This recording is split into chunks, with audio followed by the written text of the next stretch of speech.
તો એક મહત્વના સમાચાર મળી રહ્યા છે। નજર કરીએ મહત્વના સમાચાર પર। ચૌધરી ચરણસિંહને ભારત રત્નનો ખિતાબ આપવામાં આવ્યો છે। પૂર્વ પીએમ નરસિમ્હા રાવને પણ ભારત રત્નનો ખિતાબ આપવામાં આવ્યો છે। વૈજ્ઞાનિક ડોક્ટર MS સ્વામીનાથનને પણ ભારત રત્ન અપાશે। પીએમ મોદીએ ટ્વીટ કરીને જાણકારી આપી છે।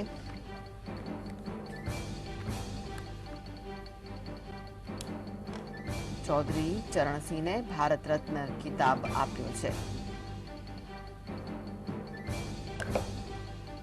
પૂર્વ પીએમ નરસિમ્હા રાવને પણ આ ખિતાબ આપવામાં આવ્યો છે। વૈજ્ઞાનિક ડોક્ટર MS સ્વામીનાથનને પણ ભારત રત્ન અપાશે। તો વડાપ્રધાન નરેન્દ્ર મોદીએ આ વિશેની જાણકારી ટ્વીટ કરીને આપી છે।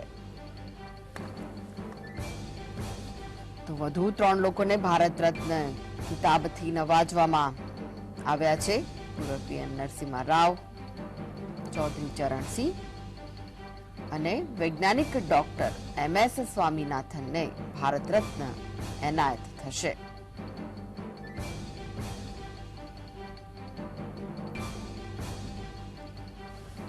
તો પીએમ મોદીએ ટ્વીટ કરીને આ જાણકારી આપી છે।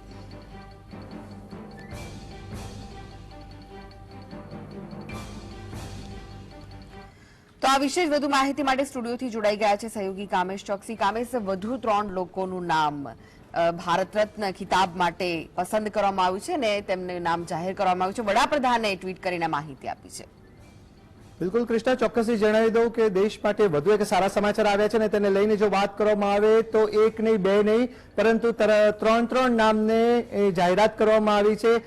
3 મહાનુભાવોને ભારત રત્નનો ખિતાબ આપવામાં આવશે। ખૂબ મોટા સમાચાર અત્યારના સમયના કહી શકાશે ને તેને લઈને જો વાત કરવામાં આવે તો યુપીની રાજનીતિમાં જેનું એક દિગ્ગજ નામ છે તે ચૌધરી ચરણસિંહ, કે જેમનું પૂર્વ સીએમ તરીકે પણ તેમણે અગાઉ ખૂબ સારી કામગીરી કરી હતી અને તેમનું ઉત્તમ યોગદાન રહ્યું હતું। ઉત્તર પ્રદેશની જો વાત કરવામાં આવે તો ઉત્તર પ્રદેશના રાજકારણમાં પણ તેમનું એક મૂલ્યવાન યોગદાન રહ્યું હતું। તેને લઈને છેલ્લા કેટલાય સમયથી તેમને ભારત રત્ન આપવાની માંગ ઉઠી હતી। તેને લઈને અત્યારે સત્તાવાર રીતના જાહેરાત કરવામાં આવી છે।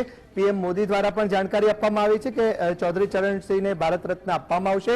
આ ઉપરાંત એટલે ટોટલ કહી શકાય કે 2 પૂર્વ પીએમ જે છે તેમને ભારત રત્ન આપવામાં આવશે। એક ચૌધરી ચરણસિંહને ભારત રત્ન આપવામાં આવશે। આ ઉપરાંત પી નરસિમ્હા રાવ છે તેમને પણ ભારત રત્નનો ખિતાબ આપવામાં આવશે। અને આ સાથે જ વૈજ્ઞાનિક જે ડોક્ટર MS સ્વામીનાથન છે તેમને પણ ભારત રત્ન આપવાની જાહેરાત કરવામાં આવી છે। અગાઉની કૃષ્ણ વાત કરવામાં આવે તો અગાઉ લાલકૃષ્ણ અડવાણી જે ભાજપના દિગ્ગજ નેતા છે તેમને ભારત રત્ન આપવાની સત્તાવાર રીતના જાહેરાત થઈ હતી ને જેને લઈને કહી શકાય કે તે સમયે પણ ખૂબ મહત્વપૂર્ણ સમાચાર એ દિવસભર ચર્ચાનું જોર પકડ્યું હતું। કારણ કે રામ મંદિરની પ્રતિષ્ઠામાં પણ લાલકૃષ્ણ અડવાણીનું ખૂબ મોટું યોગદાન હતું। તેમને લઈને સૌપ્રથમ લાલકૃષ્ણ અડવાણીને ભારત રત્ન આપવાની જાહેરાત થઈ હતી ને ત્યારબાદ અત્યારના સમયની જો વાત કરવામાં આવે તો 3 મહાનુભાવોને ભારત રત્ન આપવાની સત્તાવાર રીતના જાહેરાત કરાઈ છે।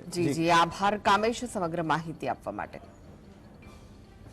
તો આ પહેલા અડવાણીજીને પણ ભારત રત્ન આપવાની જાહેરાત કરાઈ છે અને ત્યારબાદ વધુ 3 લોકોને ભારત રત્નનો ખિતાબ આપવામાં આવશે। ચૌધરી ચરણસિંહ, નરસિંહ રાવ અને રામનાથન સ્વામીને પણ ભારત રત્ન એવોર્ડ એનાયત થશે। વડાપ્રધાન નરેન્દ્ર મોદી આ અંગેની માહિતી ટ્વીટ કરીને આપી છે। એટલે કે કુલ 4 લોકોને ભારત રત્ન એવોર્ડથી નવાજવામાં આવશે।